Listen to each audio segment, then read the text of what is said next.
So our last presentation for the day is being given by Lainie Johnson, whose Walnut Creek Garden will be on the tour next month for the first time. You'll know you're in the right place when you see the fence lined with this cheerful array of birdhouses, which were made by Lainie herself.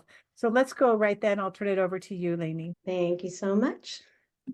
It's great to be here. I tell you, it's very, very inspiring to see all these gardens and all these stories. I feel like I'm among my kin. So, all right.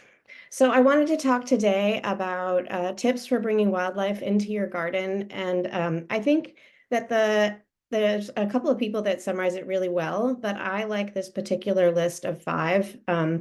You're going to be bringing wildlife into your garden. There are key things that you have to think of, just like we have core needs, is food, water, cover, places to raise your young, and sustainable practices. I know a lot of people have been talking about alternatives, and whether you're hand weeding or whether you're using, vinegar and soap.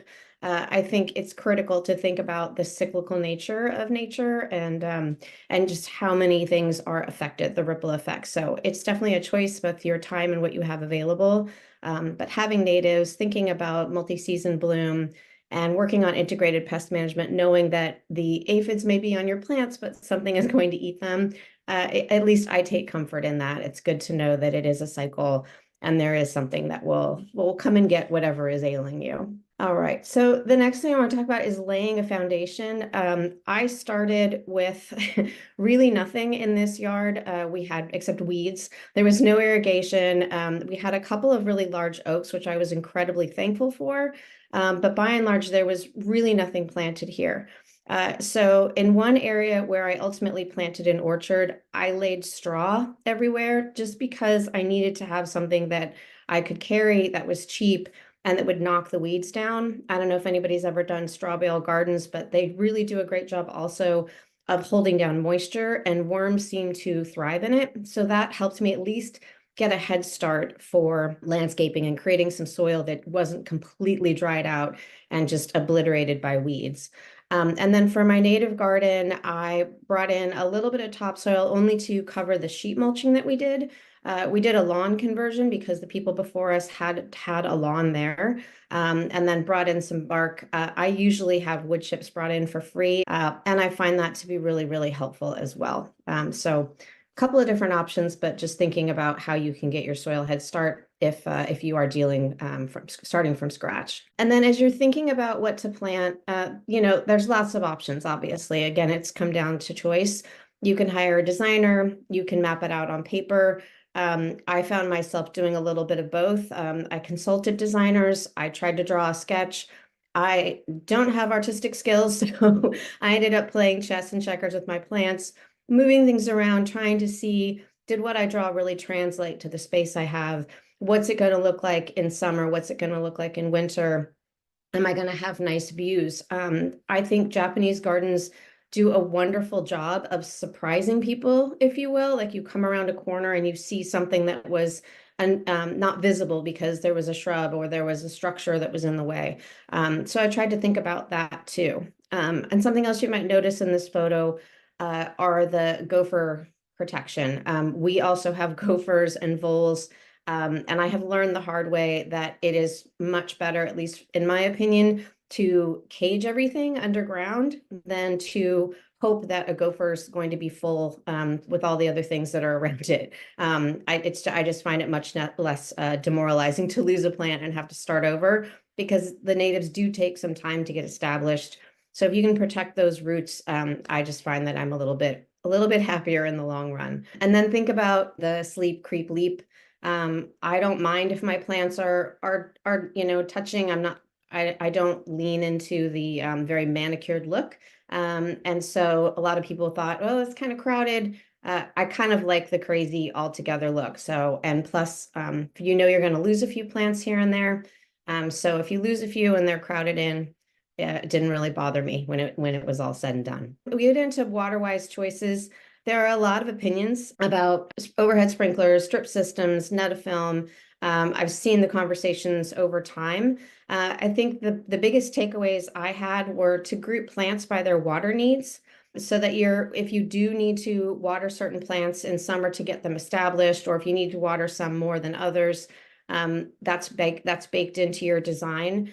If you're using emitters, do your best to do the math. If you've got something like a netafilm, think about the linear feet.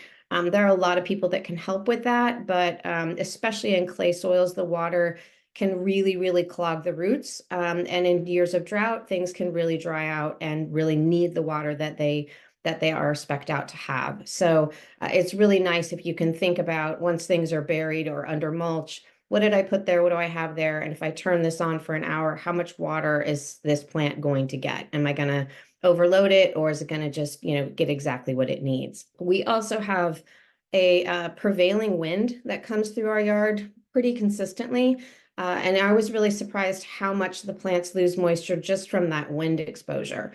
Sun is kind of an obvious thing, but wind exposure can really be a surprise. So if you're in a windy or exposed landscape, something else to keep in mind.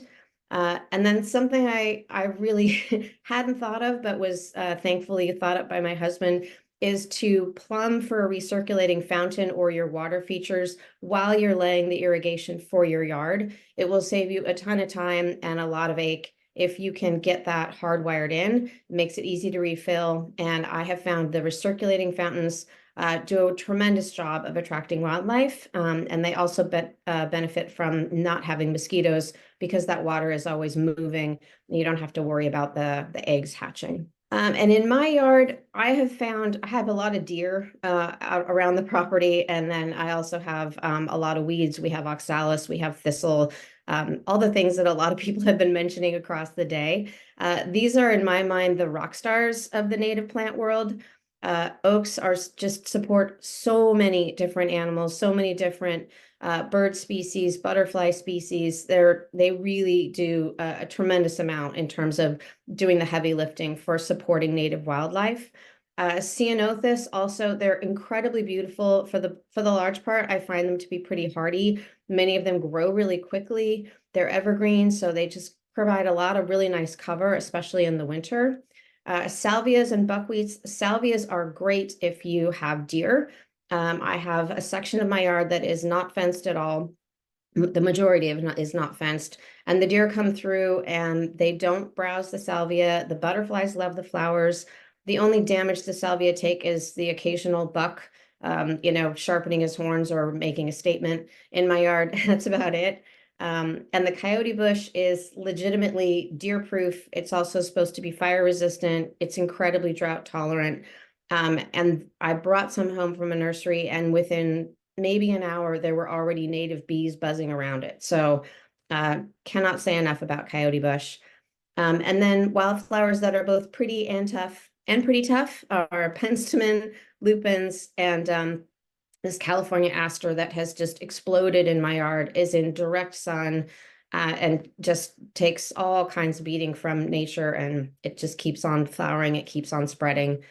So if you're looking for something that is indestructible, if you will, those would be my recommendations. And then when you're thinking about wildlife, think about a variety of food so that animals and insects can get what they need all year long. That definitely baked into my plan. Supporting bugs, having shrubs that provide flowers and pollen, having shrubs that provide berries, and also thinking about the soil, because there are always birds and squirrels and things digging in the soil and looking for food. So food is often hidden from our view, or maybe it's a little bit out of sight, out of mind. So again, it's thinking about nature as a holistic system. And with that is the circle of life. We live, like I said, there's a lot of deer around us. We have had mountain lion sightings in our area. I try very much to live in harmony with nature. I'm not thrilled with the squirrels and the voles and the gophers we have around here. So the hawk that you see in the middle here, it was actually on our tree. We do a lot of things to try to encourage natural predators. We have owl boxes, we have bird boxes. And so, you have to take, I don't even want to say the good with the bad, but you have to appreciate it's a full cycle. And so try to embrace everything you can and provide habitat for everything you can. That being said, it has been a long battle with the deer and the voles. So, you're going to get some casualties from these creatures.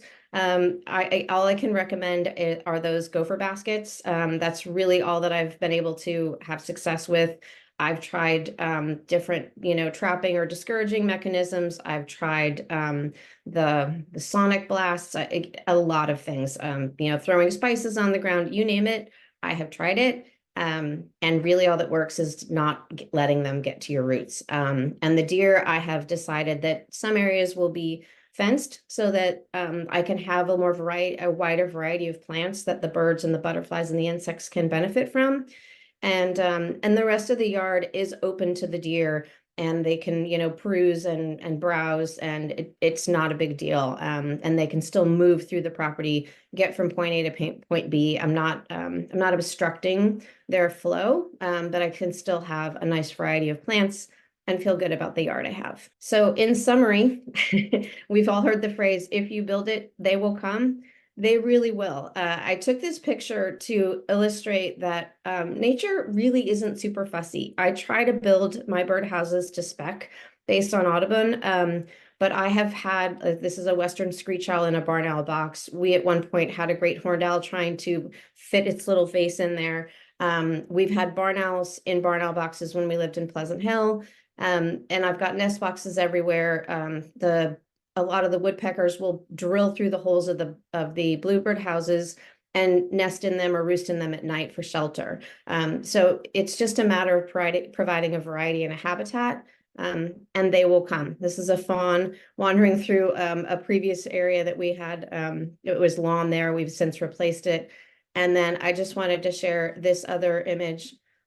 This was one of those bubble fountains that I highly recommend. We had cedar waxwings just all over the fountain. They come through every year now and take advantage of the shrubs with berries on them. So it's just really, really wonderful to see the spectacle of nature in your yard. Last thing I just wanted to point out a couple of things that helped me on my journey. There's some great resources by Greg Rubin. I know everyone has their favorites, but he's been working down in San Diego. I have family in San Diego. Working on firescaping, testing lots of things, landscapes at a very large scale. So if you're at all concerned about fire or you're in a fire-prone area, I'd highly recommend checking him out. And if you have children and are hesitant about a lawn and getting rid of a place to play, Last Child in the Woods has a lot of things to say about the benefits of nature and having children in nature, having green spaces for children. I learned a lot from that book as well. And then just in the dreaming and planning and thinking about what I wanted out of my yard, the Billy Goodnick book on yards was also really, really helpful. Just helps you think about things in a different way, or maybe consider things that you wouldn't have otherwise considered. I wanted to ask, do you like Netafim? And do you want to explain a little about Netafim? I saw you had it in your garden, I think.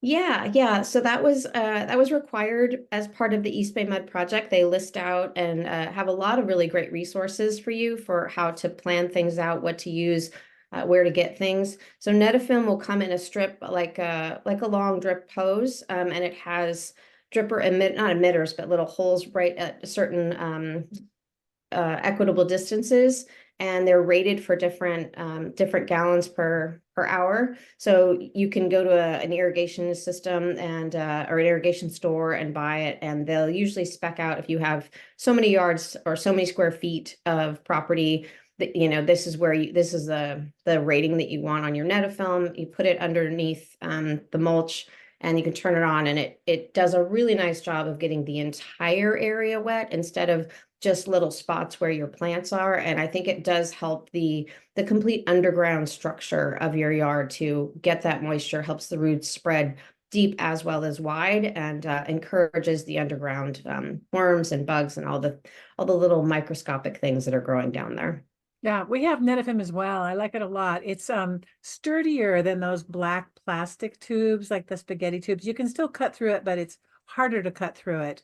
And we've had ours in the ground. We don't use it anymore, but it's been in the ground for 15 years now, and it's, still held up well. So your bubbler fountain is beautiful, and somebody asked where you got it. It was a place, I want to say up in Napa or Sonoma. It was a family-owned place. I think it was an Italian name, and I think it started with an F. I know that's really vague, but that's about all my brain can come up with. If I think of it, I will put it in my description on the website. Well, I'm going to say those cedar waxwings are enviable.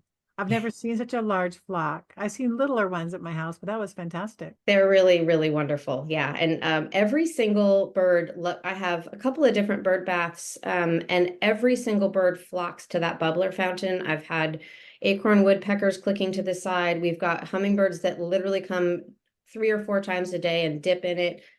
The other bird baths will be completely empty, and all the birds are waiting to get on that bubbler fountain. So if I had to do it over again, I think I would just buy a couple of those and splurge on them, and because that's the one that gets used all the time. I have heard from someone that they saw birds that they never saw before. They'd had still water offerings for birds, but when they put in a burbling fountain, splashing water, that really brought in more birds and birds that they had never seen before. Thank you very much for your presentation. It's your first time on the tour, and I appreciate you taking the time to give us a talk today.